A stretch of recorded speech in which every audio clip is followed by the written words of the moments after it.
नमस्कार। Aryan TV national में आपका स्वागत है और मैं हूं आपके साथ सुमन पाल। बुलेटिन की शुरुआत करते हैं बड़ी खबर के साथ। उत्तराखंड के मुख्यमंत्री पुष्कर सिंह धामी ने कोटद्वार में मौजूद प्रसिद्ध सिद्ध बलि हनुमान मंदिर में पूजा अर्चना की। उन्होंने राज्य और यहां के लोगों की सुख समृद्धि की विशेष प्रार्थना की। मुख्यमंत्री ने मंदिर में जाकर विधिपूर्वक पूजा की है और भक्तों के साथ संवाद करते हुए लोगों की भलाई और समृद्धि की कामना की है। यह कार्यक्रम स्थानीय लोगों के लिए विशेष महत्व रखता है।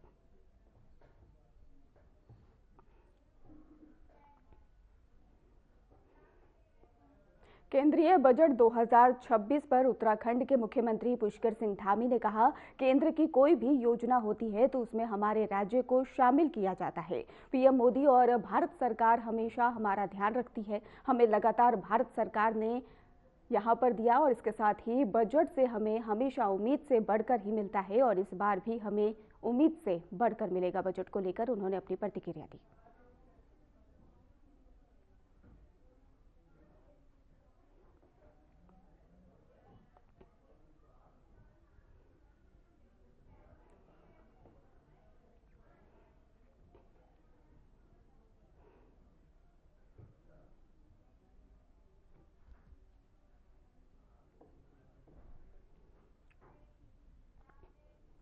देहरादून से बड़ी जानकारी सामने आ रही है, जहां पर बाढ़ रोकथाम कार्य पूरा करने के निर्देश दे दिए गए हैं। बड़ी अपडेट देहरादून से और इसके साथ ही सीएम धामी ने अफसरों को यह निर्देश दिया है, मानसून से पहले काम पूरा हो, ऐसा सीएम धामी कह रहे हैं। अब तक 708 चेक डैम का निर्माण पूरा हो चुका है, सीएम धामी ने कहा। इसके साथ ही वन क्षेत्रों में अतिक्रमण हटाने पर उन्होंने जोर दिया है। तो मुख्यमंत्री पुष्कर सिंह धामी ने राज्य में बाढ़ रोकथाम कार्यों की समीक्षा की और अधिकारियों को निर्देश दिए कि मानसून से पहले सभी कार्य पूर्ण किए जाएं। मुख्यमंत्री ने कहा कि अब तक 708 चेक डैम का निर्माण सफलतापूर्वक पूरा किया जा चुका है, जिससे कि बाढ़ नियंत्रण में मदद मिलेगी। सीएम धामी ने अधिकारियों को वन क्षेत्रों में अतिक्रमण हटाने पर विशेष जोर देने के लिए कहा। उन्होंने कहा कि ये कदम न केवल पर्यावरण संरक्षण के लिए महत्वपूर्ण है, बल्कि वर्षा जल संचयन और बाढ़ नियंत्रण के दृष्टिकोण से भी जरूरी है।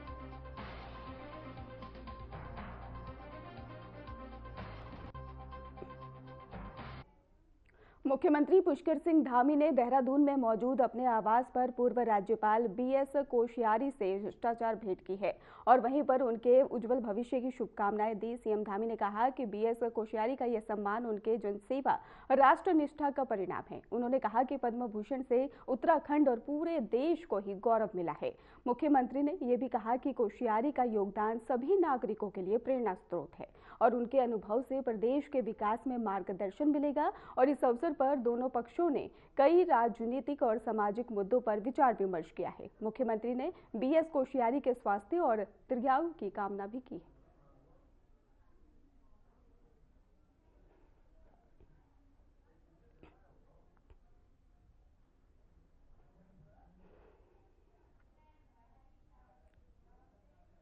मुख्यमंत्री पुष्कर सिंह धामी ने देहरादून में मौजूद डिफेंस कॉलोनी में प्रदेश के पूर्व मुख्यमंत्री हरीश रावत से शिष्टाचार भेंट की और उनका कुशल क्षेम भी जाना है। और भेंट के दौरान मुख्यमंत्री ने रावत के स्वास्थ्य और दीर्घायु जीवन की कामना की है। इस अवसर पर ही सीएम धामी ने आत्मीयता और के प्रतीक के रूप में अपने खेत में ही उत्पादित चावल हरीश रावत को भेंट किए। मुख्यमंत्री ने कहा कि यह भेंट उत्तराखंड की कृषि परंपरा और किसानों की मेहनत और स्थानीय उत्पादों के प्रति सम्मान का प्रतीक है।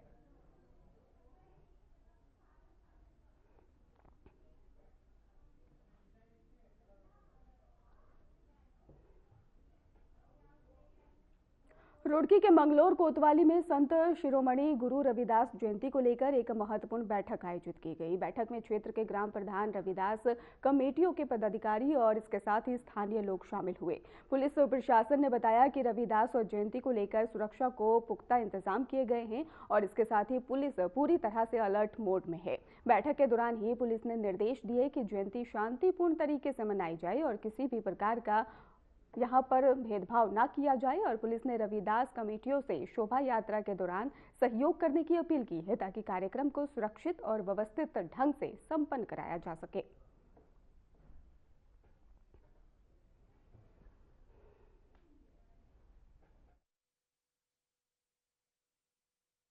सर्वविदित है कि 1 फरवरी 2026 को आगे आगामी 1-2 दिनों में अन्य यात्राएं भी रविदास जयंती के उपलक्ष्य में जो की जा रही हैं, उसी के संबंध में गोष्ठी जो है वो हमारे द्वारा आयोजित की गई, जिसमें ग्राम प्रधान और जो संबंधित रविदास जयंती कमेटी से संबंधित जो लोग हैं उन्होंने प्रतिभाग किया और इस संबंध में शांतिपूर्ण तरीके से जयंती मनाने और उससे संबंधित अगर कोई समस्या है उसके बारे में बताने के लिए जो है निर्देश निर्गत किए गए। सर कुछ लोगों की जैसे समस्याएं थी कि रात को लेट नाइट में निकालेंगे, तो उन लोगों को सर क्या निर्देशन दिए गए? कि जो भी परमिशन जो आपके द्वारा दी गई है उन्हीं के आधार पर जो है इस बात को असेस किया जाएगा कि शांतिपूर्ण तरीके से चीज़ें हों और उसी आधार पर जो परमिशन दी जाएगी। सर टाइमिंग क्या फिक्स किया जाए? टाइमिंग जो भी परमिशन के आधार पर जो टाइमिंग है, जनरली जो ज़्यादातर परमिशन है लगभग 10 बजे से लेकर 4 बजे तक या 5 बजे तक। वो जी रविदास जयंती के बारे में सीओ साहब और जो थाना कोतवाली प्रभारी है उन्होंने लोगों को भाईचारा व शांति से अपना त्यौहार मनाने के लिए बोला है और सभी गांव समाज के सभी लोगों को जिम्मेदारी दी है कि अपना शांति से त्यौहार को मनाएं और दूसरे समुदाय को भी कोई भी परेशानी नहीं होनी चाहिए। और यही हमारे गुरु रविदास जी भी कह कर गए कि सभी समान रूप से समाज में रहें, एक दूसरे के साथ मिलजुल कर रहना बहुत ज़रूरी है। समाज के लिए ये अच्छी बात भी है क्योंकि गुरु रविदास जी हमारे समाज के जो शिरोमणि महात्माओं के भी शिरोमणि हैं, वह हमें आदेश दे कर गए हैं कि हमें सबके साथ में मिलजुल कर रहना जरूरी है। और आप टाइमिंग के बारे में कहा कि जिस लोगों की परमिशन है समय रहते अपनी शोभा यात्रा निकाल लें और निकालनी भी चाहिए क्योंकि किसी को परेशानी नहीं होनी चाहिए। सबसे पहले तो पत्रकार बंधुओं का बहुत बहुत धन्यवाद और उसके बाद संतों के संत शिरोमणि रविदास जी की जो शोभा यात्रा है उसकी सभी देश और प्रदेश वासियों को, गाँव वासियों को बहुत बहुत हार्दिक शुभकामनाएं और बधाई। आज कोतवाली में रविदास जयंती के ही उपलक्ष्य में एक गोष्ठी का आयोजन किया गया था। उसमें आज क्षेत्र के जिम्मेदार व्यक्ति और गांव के जिम्मेदार व्यक्ति उपस्थित रहे। उसमें इंस्पेक्टर साहब ने सभी को ये निर्देश दिया कि जैसे हम सभी त्योहारों को बड़े उल्लास के साथ मनाते हैं, उसी तरह से संत शिरोमणि रविदास जयंती को भी उसी तरह से मनाए और इसे एक अपने समय सीमा के आधार पर मनाना चाहिए। वही बात आ जाती है जब हम किसी त्योहार को ज़्यादा लंबा या रात तक खींचते हैं तो उसमें कुछ आपत्तिजनक होते हैं, वह उपद्रव मचाने। तो सभी को निर्देश दिया है कि अपनी समय सीमा रखी गई है 10 से 5, उसी के समय के अनुसार अपनी शोभा यात्रा निकाले। और यही है, जैसे गांव में कुछ उपद्रव होते हैं, जैसे हम शोभा यात्रा निकाल ले, वो तो एक त्योहार होता है जिसमें हमें ये शिक्षित भी करना चाहिए कि हमें कोई नशा नहीं करना या करवाने नहीं देना चाहिए। लेकिन फिर भी 5-4 उपद्रव ऐसे होते हैं कि जो बाहर से नशा नुशा करके आते हैं उस जुलूस में शामिल हो जाते हैं। उन्हीं के कारण थोड़ा किसी गांव में विवाद हो जाता है। तो सभी को सूचित कर दिया कि ऐसे उपद्रव से थोड़ा बच के रहना।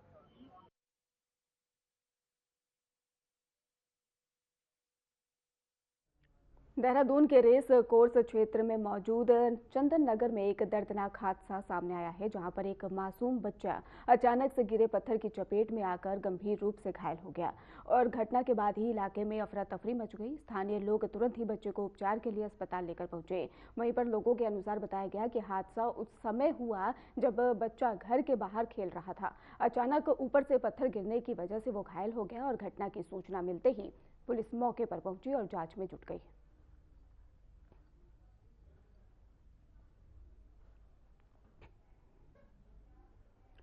कैबिनेट मंत्री गणेश जोशी के जन्मदिन के अवसर पर आयोजित सेवा सप्ताह के तहत कैंप कार्यालय में आशा कार्यकर्तियों का सम्मान समारोह आयोजित किया गया।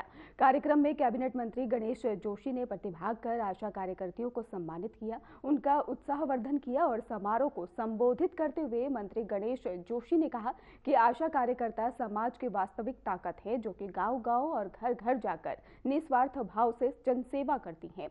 और उन्होंने कहा कि टीकाकरण, मातृ शिशु शिशु और देखभाल, इसके साथ ही पोषण अभियान और कोरोना महामारी के दौरान आशा कार्यकर्तियों ने साहस और संपन्न का परिचय दिया।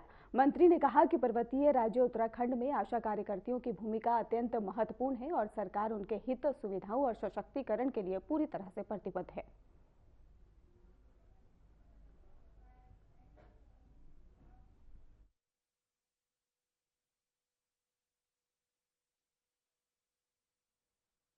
मैं 40 साल से राजनीतिक जीवन में हूँ। चाहे मेरी बेटी का जन्मदिन हो, चाहे मेरी शादी की सालगिरह हो, चाहे मेरे बेटे का जन्मदिन हो, चाहे मेरा जन्मदिन हो, हम सेवा सप्ताह के रूप में हम लोगों के बीच में मनाते हैं, समाज के कमज़ोर लोगों के बीच में मनाते हैं। 25 तारीख से हमने ये सेवा सप्ताह एक blood donation camp, health camp से शुरू किया। उसके बाद रोज किसी स्कूलों में स्वेटर वितरण, कंबल वितरण, उनको खेल का सामान, आंगनवाड़ी वर्करों का, बहनों का सम्मान। अभी मैं करीब 400-500 हमारी जो पशु सुखी बहनें हैं उनको स्मार्टफोन और किट्स हम बांट कर आए हैं। और अभी यहाँ पर हमने हमारी जो आशा बहनें हैं, जब कोरोना के अंदर बेटा बाप को हाथ नहीं लगा रहा था, पति पत्नी को नहीं छू रहा था, पत्नी पति को नहीं छू रही थी, ऐसे में हमारी आशा बहनें अपनी जान हथेली पर लेकर जनता की सेवा कर रही थी। इस अवसर पर उनको सम्मानित करने का मौका मुझे मिला, हमने उनको सम्मानित किया। और जब आप कोई सेवा का कार्य दिल से करते हैं तो आपको एक अनुभूति होती है, क्योंकि मैंने गरीबी को बहुत नज़दीक से देखा है, मैंने गरीबी को जिया है और इसलिए मैं गरीबों की दिक्कत को समझ सकता हूँ। इसलिए आपने देखा होगा कि मैं लगातार समाज के गरीब व कमज़ोर लोगों के बीच में काम करता हूँ और इन्हीं का आशीर्वाद मुझे लगातार मिलता है कि मेरा जैसा एक छोटा सा भारतीय जनता पार्टी का कार्यकर्ता, जिसका पूरा परिवार फौज में हो, जिसको राजनीति की विशुद्धि न आती हो, 4 बार विधायक बन गया, 3 बार मंत्री पद की शपथ ले ली और हर बार जीत का मार्जिन बढ़ता जाता है।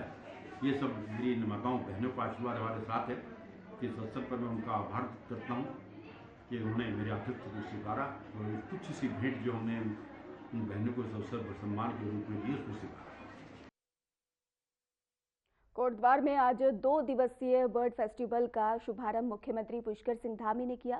सीएम धामी ने सुबह सिद्धबली मंदिर में पूजा अर्चना कर कार्यक्रम का उद्घाटन किया और इसके साथ ही ग्रास्टनगंज हेलीपैड पर उन्हें क्षेत्रीय विधायक और विधानसभा अध्यक्ष ऋतु भूषण खंडूरी, बीजेपी जिलाध्यक्ष राजगौरव नोटियाल और इसके साथ ही पुलिस प्रशासन ने, अधिकारियों ने यहां पर स्वागत किया।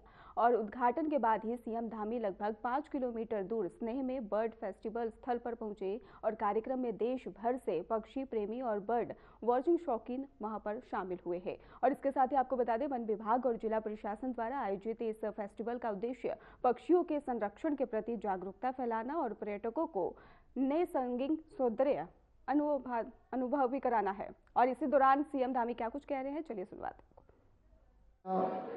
हमारी बहनों ने तिलक लगाकर, पुष्प वर्षा करके अपना आशीर्वाद दिया, अपना स्नेह दिया, बड़े बुजुर्गों ने आशीर्वाद दिया, नौजवान साथियों ने नारे लगाकर हमारा उत्साहवर्धन किया। सच में आपने मेरा अभिनंदन किया, स्वागत किया।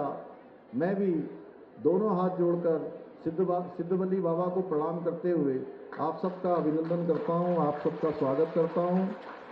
और मेरे लिए ये बहुत हर्ष का विषय है आज कि मुझे देवभूमि उत्तराखंड के प्रवेश द्वार कोटद्वार में आयोजित इस विशिष्ट कार्यक्रम के माध्यम से आप सभी प्रकृति प्रेमियों के बीच में आज बिल्कुल एकदम इस सुंदर स्थान पर आप सबके बीच में आने का अवसर मिला है। और सच में मैं आप सबके बीच में आके बहुत अपने को ऊर्जा से भरा हुआ महसूस कर रहा हूँ।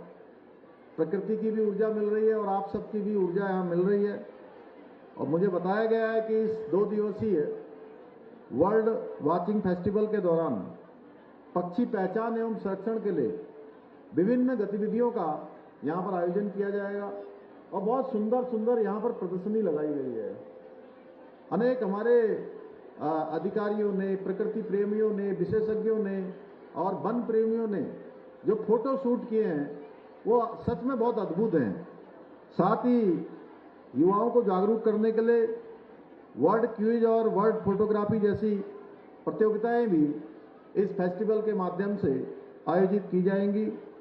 मैं देख रहा हूं कि यहाँ पर स्थानीय जो हमारे उत्पाद हैं उनको बढ़ावा देने के लिए स्वयं सहायता समूह की बहनों ने अपने स्टॉल लगाए हैं और सच में मुझे बहुत आत्मिक संतोष होता है जब मैं अपनी समूह की बहनों को देखता हूं और बहनों की तरफ देखते हुए मुझे लगता है कि हमारी बहनों ने क्या शानदार काम किया है। उससे पहले जब वो हमारा धन्यवाद करने लगती है कि आपने जो है हम लोगों के लिए जरूर कुछ कामों को आगे बढ़ाया है, तो मन सच में प्रसन्न हो जाता है। आज भी मेरे साथ यही हुआ कि हमारी समूह की बहनों ने यहाँ पर जो स्टॉल लगाए हैं उनके बीच में जाना बहुत एक जो सुखद अनुभव होता है।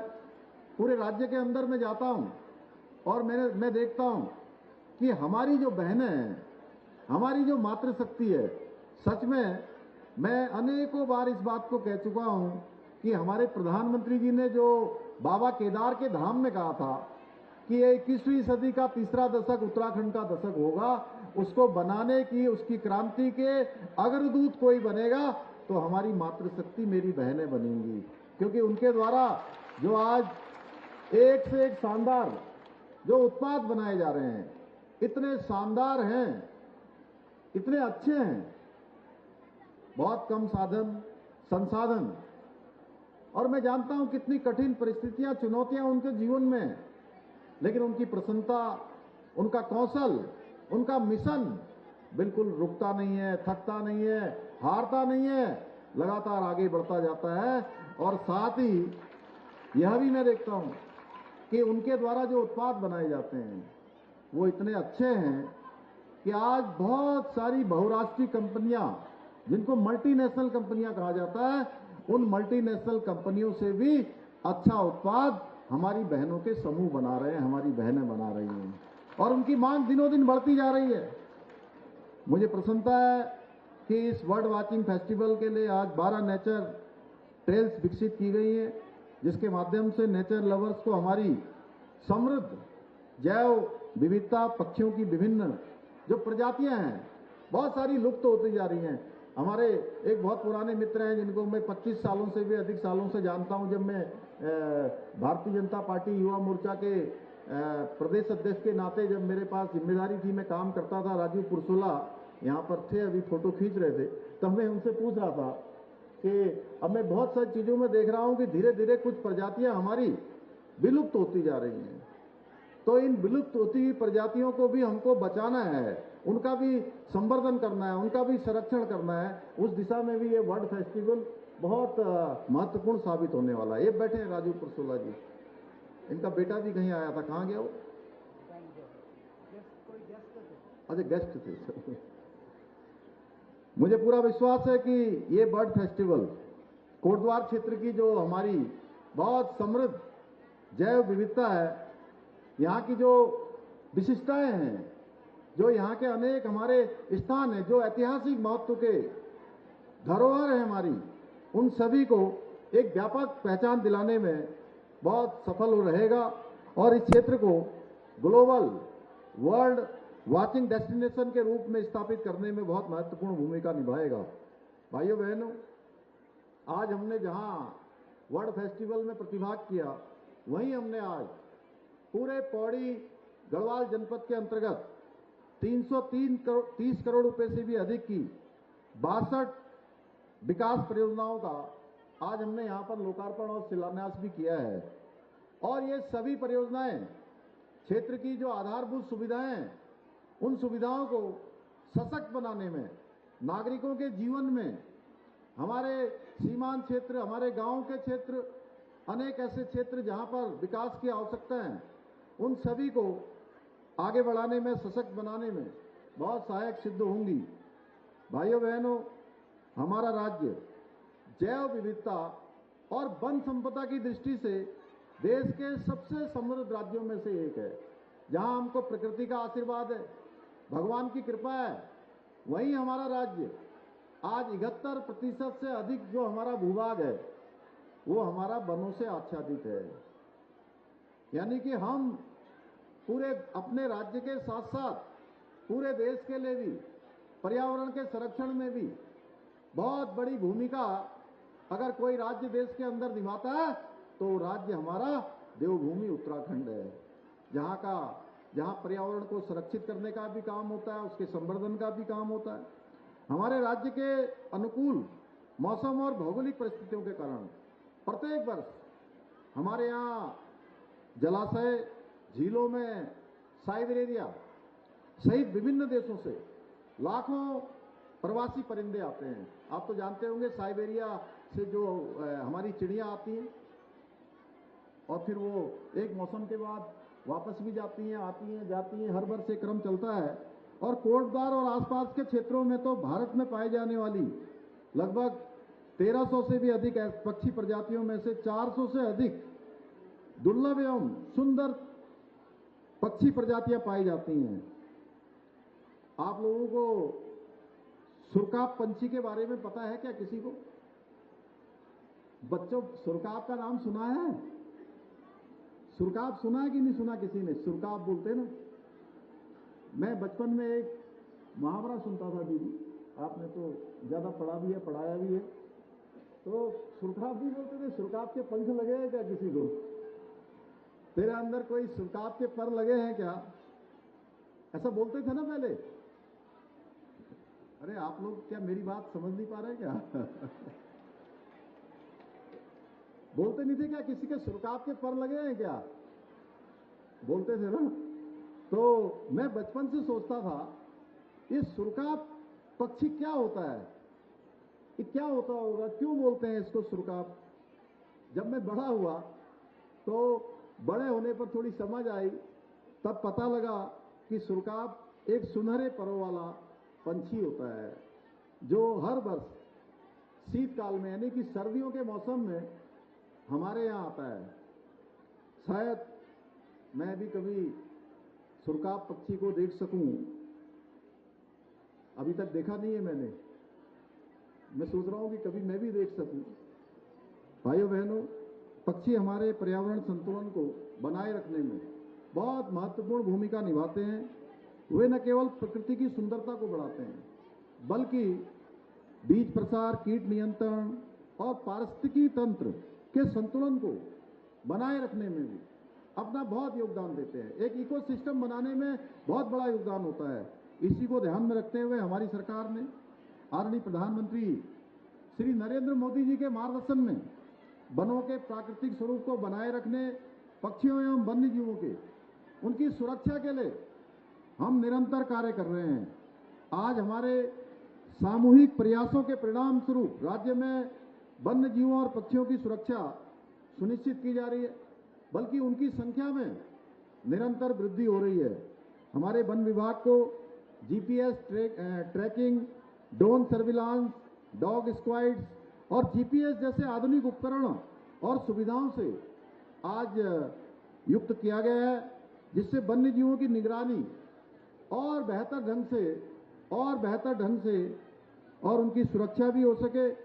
एक और जहां राज्य में हम सीएम यंग इकोपिन्योर योजना द्वारा युवाओं को नेचर गाइड बना रहे हैं, drone pilot, wildlife photographer, tracking guide, eco tourism उद्यमी जैसे अनेक क्षेत्रों में आज उनको प्रशिक्षित किया जा रहा है। वहीं हम इको डेवलपमेंट कमेटियां और कैंटर राइड जैसे पहलों के माध्यम से स्थानीय समुदाय को वन्य जीव संरक्षण और पर्यटन से जोड़कर उनकी आजीविका बढ़ाने के लिए काम कर रहे हैं। इसके अलावा आज प्रदेश के प्रत्येक जिले में इको क्लब के माध्यम से विद्यार्थियों को वन्य जीवों और पर्यावरण संरक्षण से जुड़ी शैक्षिक जो यात्राएं हैं, उन यात्राओं का भी अवसर प्रदान किया जा रहा है। इतना ही नहीं, हमने कारबेट में एक आधुनिक रेस्क्यू सेंटर की स्थापना भी की है, जिसे हम वन्य जीवों का एम्स कह सकते हैं। आप में से पता नहीं कितने लोग गए हैं वहां, देखा है कि नहीं देखा है, लेकिन वहां पर इस समय टाइगर भी हैं। फिलहाल खास बुलेटिन में बस इतना ही। आप देखते रहिए RNTV नेशनल।